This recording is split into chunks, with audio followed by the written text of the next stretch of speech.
जब मैं 7 साल बाद लंदन से वापस आया तो पैसों के मामले में मुझे बैंक जाना पड़ा। वहाँ की ब्रांच मैनेजर बहुत ही खूबसूरत लड़की थी जिसने मुझे अच्छे तरीके से डील किया। बैंक के काम से फ्री होकर जब मैं घर वापस आया तो मुझे उसी ब्रांच मैनेजर लड़की की कॉल आई। वो मुझे कहने लगी कि आप अपना शनाख्ती कार्ड बैंक में ही भूल गए। तो मैंने उसे कहा कि मैं कल आकर बैंक से ले लूँगा, लेकिन वो शाम को हमारे घर आ गई। वो मुझसे कहने लगी कि मैं यहाँ पास में ही रहती हूँ, बैंक से वापस घर आ रही थी तो सोचा कि मैं आपको आपका शनाख्ती कार्ड वापस दे दी जाऊँ। हमारे घर में मेरे अलावा मेरे माँ बाप और एक छोटा भाई था। अम्मी ने उससे चाय का पूछा तो उसने हाँ कर दी। फिर उसने बैठकर हमारे साथ चाय पी और वापस अपने घर चली गई।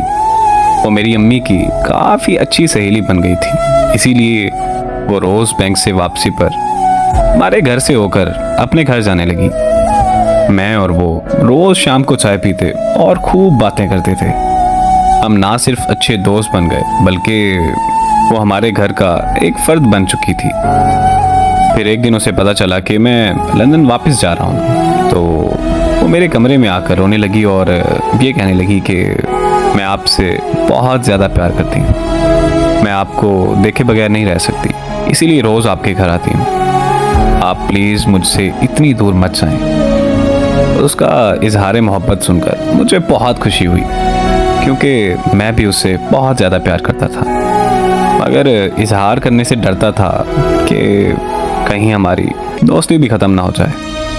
फिर मैंने उसे अपने गले लगाकर अपनी मोहब्बत का इजहार किया और ये वादा किया कि मैं उसे छोड़कर कहीं नहीं जाऊंगा।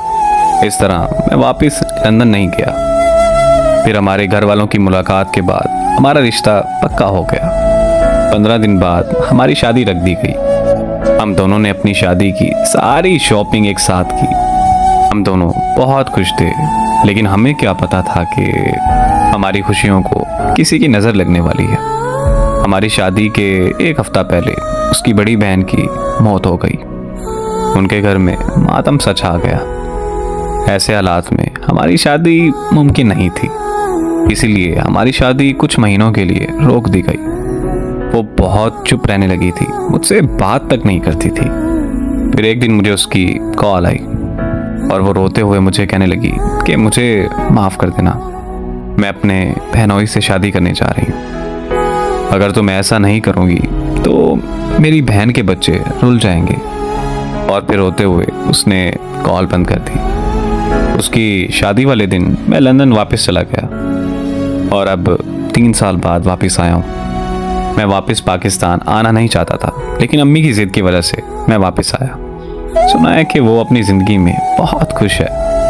अल्लाह हमेशा उसे खुश ही रखे। मुझे नहीं पता कि उसने जो किया वो बेवफाई थी या वफा, मगर मैं आज भी उसे बेहद मोहब्बत करता हूँ और मैं उससे मोहब्बत अपनी आखिरी सांस तक करता रहूँगा।